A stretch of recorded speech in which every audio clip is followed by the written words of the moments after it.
सबैजनालाई आफ्नो सिटमा गएर बस्नको लागि म आग्रह गर्छु। पत्रकार साथीहरू, फोटोग्राफर साथीहरू, पछि गर्छ भनेर जसलाई थाहा छ। तारिफै गर्नु नपर्ने, तारिफ भन्दा माथिको कलाकार हो विपिन कार्की।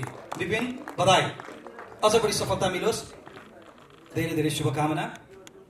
अर्को कलाकार, नायिकामा सबैभन्दा बढी प्रिय नायिका अहिले को हो भन्यो भने मिरुना मगर। सबैभन्दा सफल नायिका अहिले 2082 को अझ बढी सफलताको शुभकामना। अझ बढी सफल रहोस् यो साल तपाईहरुका लागि, शुभकामना। अघि नवीन भाइले एउटा कुरा गर्दै हुनुहुन्थ्यो, 5 थकी कहाँ पूर्व जानुभएको रे मिरुनाजी। उहाँ जाँदाखेरि कसैको चर्चा भएन रे। पछि नवीनजीहरू जाँदाखेरि मिरुना मगर आउनु भएको थियो नि, यो बाटो हिँड्नु भएको थियो नि, यहाँ आउनु भएको थियो नि भन्ने चर्चा मात्रै भएको थियो रे। आहा, कस्तो राम्रो लोकप्रियता, अझ बढी बढोस्, शुभकामना।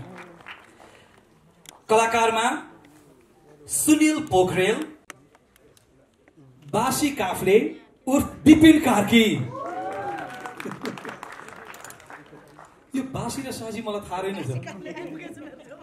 ए तपाईँ बासी काफ्ले नै हो? ओके, ए बिगोतिर नै छुट्टिएको है, गीतमा आयो, हामी सबैलाई थाहा हो। मिरुना मगर, सर्वप्रिय नायिका मिरुनाजी, कति राम्रो देखिनु भएको छ।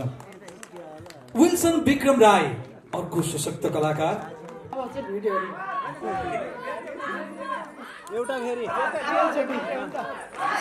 समयको अभाव समाज हो, त्यसले गर्दाखेरि पनि हामी फेरि सुन्नुलाई गीत फेरि मजाले अब आएर सुनेको गरौँ। फेरि हामी लाइभमा फेरि छिट्टै समय जोडिहाल्छ, फेरि म गाइहाल्छु। ल, अहिले धेरै धेरै धन्यवाद, थ्याङ्क यू सबै।